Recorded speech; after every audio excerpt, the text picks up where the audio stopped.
Episode dimulai. Adit dengan nada penuh amarah berkata, "Tolong mengerti, Soumya. Aku sama sekali tidak menyukai Mangal. Aku membencinya. Kehadirannya selalu menjadi gangguan dalam hidupku. Semua yang kulakukan ini hanya demi membuat ibuku bahagia. Dan katakan padaku, di mana Mangal sekarang?" Soumya menunduk sebentar lalu mengatakan, "Adit, Mangal ada di koridor dan dia tidak sadarkan diri." Adit pun terkejut mendengar perkataan Soumya. Sementara di luar kamar, Kartik yang tidak sabar akhirnya mendobrak pintu kamar. Begitu pintu terbuka, semua orang bergegas masuk, dan Mangal terlihat terbaring tak sadarkan diri. Kusum terkejut melihatnya dan berkata, "Adit, apa yang terjadi padanya? Bagaimana bisa Mangal pingsan? Dan kenapa dari tadi kau tidak membuka pintunya?" Adit hanya terdiam. Kilas balik pun ditampilkan. Saat semua orang panik, Adit diam-diam keluar lewat jendela belakang, dan mengangkat tubuh Mangal. Santi yang cemas mengatakan, "Kenapa kalian semua hanya menatapnya? Dia jelas tidak enak badan. Mangal butuh istirahat, bukan keributan." Laksmi segera berlutut mengguncang tubuh Mangal dengan hati-hati, dan berkata, "Kak Mangal, bangunlah, ayo buka matamu." Perlahan, Mangal membuka matanya. Laksmi pun segera memeluk Mangal erat dengan perasaan lega. Kusum masih penuh cemas, kembali mengatakan, "Mangal, bagaimana kau bisa pingsan, nak?" Mangal berusaha mengingat dengan wajah tampak pucat berkata,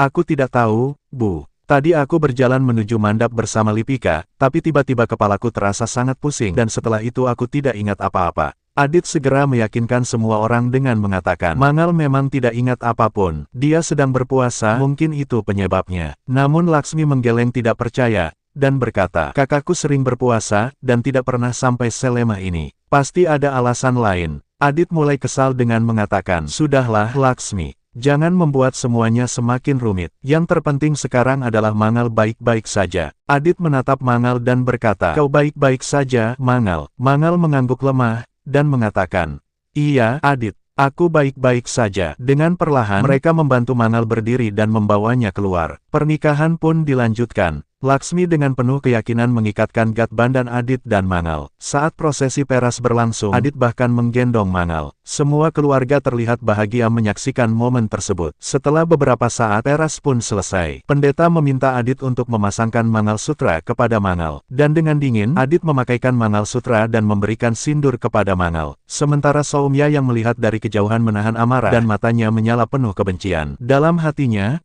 Soumya berkata, "Mangal, Adit hanya milikku. Dia adalah cintaku dan tidak akan pernah mencintaimu. Aku tidak akan pernah membiarkanmu mengambilnya dariku." Setelah ritual pernikahan selesai, Kusum melakukan greh parves untuk menyambut Adit dan Mangal kembali ke rumah. Dengan penuh haru, Kusum mengatakan, "Aku sangat beruntung karena Mangal kembali ke rumah ini sebagai menantu perempuanku lagi."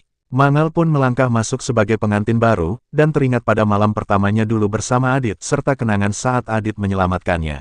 Kusum menggenggam tangan Mangal dengan lembut dan berkata, "Kau adalah berkah bagi rumah ini. Aku hanya berharap kalian berdua bisa memberi kesempatan baru pada pernikahan ini. Dan semoga Dewa senantiasa menyertai langkah kalian." Adit pun terdiam mendengar perkataan Kusum. Beberapa saat kemudian, Laksmi membuat teh untuk seluruh keluarga. Namun suasana berubah tegang ketika bos Adit menelepon. Dengan marah, bos Adit mengatakan, "Adit, kau terlalu banyak mengabaikan pekerjaan akhir-akhir ini. Karena itu, aku menunjuk Suresh sebagai kepala proyek. Dan mulai sekarang, kau hanya akan mendapat posisi bawahan dengan gaji lebih rendah." Adit terdiam sejenak, lalu wajahnya memerah menahan marah. Begitu menutup telepon, Adit meluapkan emosinya dan berkata, "Semua ini karena Mangal. Dia penyebab kehancuranku. Aku sudah tidak bisa menolerir wanita buta huruf ini yang bahkan tidak mengerti apa yang terjadi padaku." Tak lama kemudian, telepon Adit kembali berdering. Nama Soumya tertera di ponsel. Soumya mengatakan, "Adit, aku minta maaf. Aku sudah bicara dengan bos, tapi dia sangat marah padamu. Dia bahkan menelponku dan bilang proyek itu diberikan pada orang lain. Aku benar-benar tidak bisa berbuat apa-apa." Namun Adit semakin marah dengan mengatakan, "Semua ini karena Mangal. Aku tidak tahan lagi dengannya." Tiba-tiba, Mangal masuk ke kamar dan dengan wajah penuh kekhawatiran berkata, "Adit, apa yang sebenarnya terjadi? Kau terlihat sangat marah. Lebih baik kau minum ini." Mangal pun menyodorkan segelas air, tetapi Adit menepisnya hingga gelas itu pecah di lantai. Mangal masih berusaha menahan diri dan berkata, "Adit, bolehkah aku membantumu? Mungkin ada yang bisa kulakukan." Belum sempat Mangal menyelesaikan perkataannya, Adit segera menarik kasar tangannya. Gelang Mangal pecah dan pecahannya melukai tangan Mangal. Tiba-tiba Laksmi masuk dan melihat kejadian tersebut. Dengan marah, Laksmi mengatakan, "Apa yang kau lakukan, Kak?" Kau melukai kakakku. Sementara Adit dengan marah berkata, Laksmi, jangan ikut campur. Tetaplah di batasmu. Laksmi dengan penuh keberanian mengatakan, kau yang seharusnya tahu batasmu. Kak, beraninya kau menyakiti kakakku. Adit pun membela dirinya dengan berkata, aku tidak melakukan apapun. Kakakmu sendiri yang ceroboh. Laksmi menunjuk darah yang menetes di tangan Mangal, dan mengatakan, lalu ini apa? Aku melihat semuanya dengan mata kepalaku sendiri. Jadi lebih baik kau tidak perlu berbohong. Mangal mencoba menenangkan dan berkata, Laksmi, sudah cukup. Ini hanyalah kecelakaan. Namun Adit kembali membentak Laksmi dengan mengatakan, diam kau, Laksmi. Jangan ikut campur. Dan siapa sebenarnya dirimu hingga berani menegurku? Kau bahkan bukan adik kandungnya. Apa hakmu mengatur urusanku? Laksmi menatap Adit dengan tajam dan berkata, Kak Adit, ini adalah urusanku. Karena kau sudah memukul dan menyakiti kakakku. Itu kenyataannya. Adit mengancam Laksmi dengan mengatakan, hentikan sekarang juga, atau... Laksmi dengan marah memotong perkataan Adit dan berkata, atau apa, Kak? Kau akan memukulku juga. Kau dengarkan baik-baik. Ini sudah termasuk kekerasan dalam rumah tangga, dan kau bisa dipenjara karena kekerasan ini. Adit membentak Laksmi dengan mengatakan, diam, Laksmi. Namun Laksmi tidak gentar dan kembali berkata, aku tidak akan diam kali ini. Aku sudah lama menyaksikan semua penderitaan yang ditanggung kakakku. Kau tahu, kakakku bahkan berpuasa untukmu. Dia selalu menghormatimu. Tapi apakah kau layak menerima pengorbanannya? Tidak, kau sudah melewati semua batas. Selama ini aku mencoba menahan diri, tapi hari ini aku tidak bisa lagi. Sementara Soumya yang mendengar dari telepon tersenyum puas atas tindakan Laksmi. Adit pun dengan marah mengatakan, kali ini aku tidak akan menoleransi omonganmu, Laksmi. Lalu pergi meninggalkan kamar. Malam harinya, bel rumah tiba-tiba berbunyi. Kusum pun membuka pintu, dan terkejut saat melihat sekelompok polisi masuk.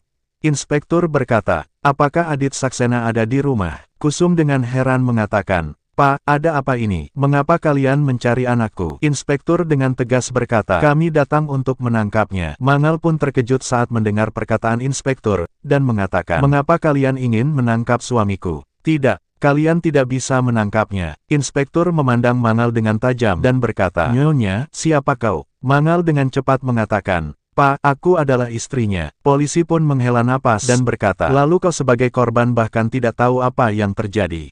Suamimu dituduh melakukan kekerasan dalam rumah tangga. Kami mendapat laporan bahwa ia memukul dirimu. Karena itu, kami harus menangkapnya. Mangal memeki dan mengatakan, apa? Aku tidak pernah membuat laporan seperti itu. Namun polisi menemukan luka di pergelangan tangan Mangal, dan berkata, Inspektur, ini buktinya. Lihat luka ini. Bukankah ini akibat kekerasan? Adit menoleh tajam pada Mangal dan mengatakan, kau menuduhku, Mangal, kau yang melaporkan ini. Mangal meneteskan air mata dan berkata, Adit, aku tidak akan pernah menuduhmu. Tetapi inspektur mengatakan, laporan ini dibuat oleh saudara perempuanmu, Laksmi. Semua orang pun terkejut mendengar perkataan inspektur. Sementara Adit dengan marah berkata, lihat Mangal, bahkan saudaramu sendiri menuduhku. Dia selalu mencari kesalahanku. Dan sekarang dia menjebakku. Mangal membela Laksmi dengan mengatakan, tidak, Adit. Aku percaya Laksmi tidak mungkin mengambil langkah sebesar ini. Kusum pun merasa gelisah dan membela Adit dengan berkata, Pak, mereka bahkan baru saja merayakan ulang tahun pernikahan yang ke-15. Adit mungkin keras, tapi dia tidak pernah memukul Mangal. Dan Laksmi pasti tidak melaporkan hal seperti ini. Namun polisi tetap bersikeras dan mengatakan, Nyonya, kalau begitu biarkan hukum yang membuktikannya. Dan jika ternyata laporan ini benar, maka Nyonya Mangal, kau juga bisa ditahan karena berusaha melindungi suamimu yang bersalah. Polisi akhirnya menggiring Adit ke mobil polisi dan membawanya pergi. Mangal pun berlari mengejar dengan menangis histeris. Sementara dari kejauhan, Soumya yang masih memakai cadar tersenyum licik.